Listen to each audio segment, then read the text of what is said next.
Hello and welcome back to the channel. Alright, so Vladimir Putin and Donald Trump is set to meet on Friday in Alaska to discuss the end of the Ukraine war. Kyiv has gone to Russia right when Trump's deadline ended, to try and make a deal. And apparently Vladimir Putin was happy with what Kyiv told him that they are proposing, which will obviously have to be a lot of land concessions on the Ukrainian part. Look, let's be honest, the Ukraine is going to lose the Donbass, Crimea, and all those other regions that's already been annexed by Russia, regardless of what Trump says or what Zelensky says or what anybody else says. If they don't make the deal now and they don't stop it now, then Russia will go all the way right through Ukraine, all the way to the Polish border and just take the whole of Ukraine. There's nothing anybody can do to stop that. Anyway, so now this now sounds like it's a really good idea and it's a good deal and it's a good step in the right direction, which I can agree to. But the only problem is I do not believe that it's going to work. I believe that the Russians are being set up for a trap here. Zelensky has already been meeting with the European leaders, with Starmer and the German leader and all those guys, and they have already said that there's no way that they are going to agree to any of this. They can't concede any of their land without their knowledge. And they're like, how can America and Putin and Russia go and discuss the future of Ukraine without Ukraine? Which kind of makes sense. Also, the other thing is that you need to understand is the way this war started. Donald Trump keeps saying that this is Biden's war and he has nothing to do with it, and now he has to sort out the problems, which is complete bullshit, because in Trump's first term, he was the first one to actually send lethal weapons to Ukraine to arm them in his first term. And then now in his second term, he's still sending weapons to Ukraine. So this is his war as well, as much as it is anybody else's war. It started, actually, let's take a rewind back to 2014 when Obama was the president. The United States went and overthrew the Ukrainian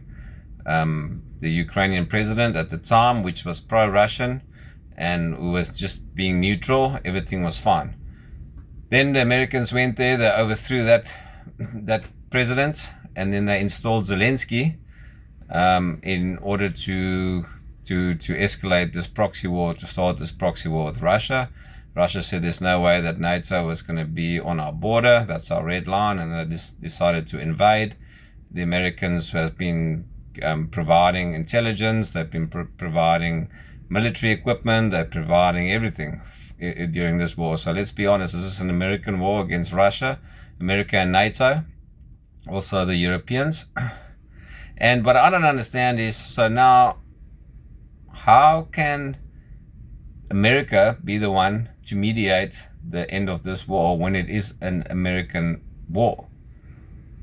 So America started this war with Russia and the Europeans and NATO, and now they are the ones to mediate to end this war and tell the Ukrainians they've got to concede land and they've got to do this and that, and without Ukraine even there.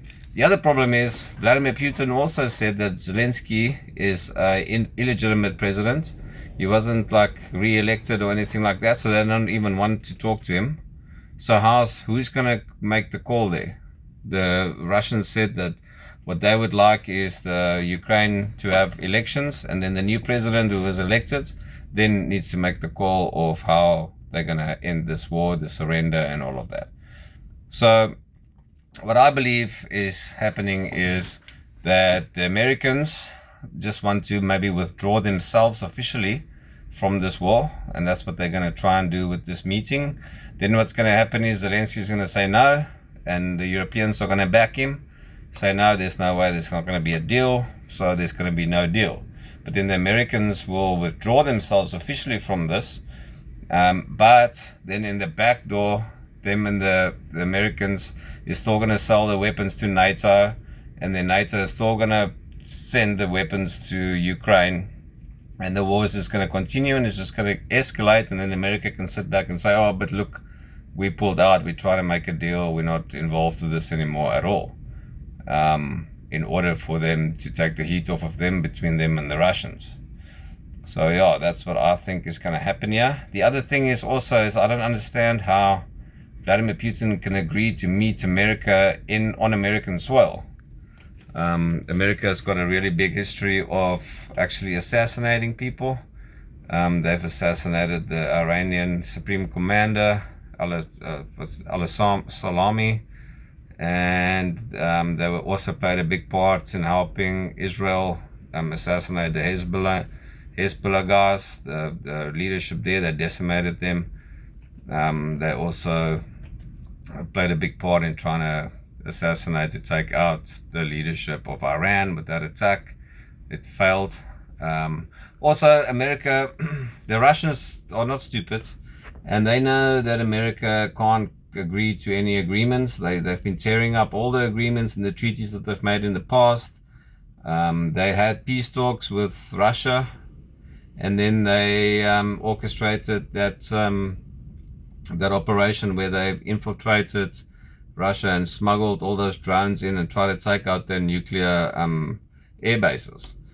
So they don't really trust America at all. They also saw what happened while the talks was going on with America and Iran, right before they were trying to do the second meeting, and when everything looked like there might be a deal, they authorized Israel to attack Iran, right when they were not expecting it the least. So let's hope that's not what's going to happen here.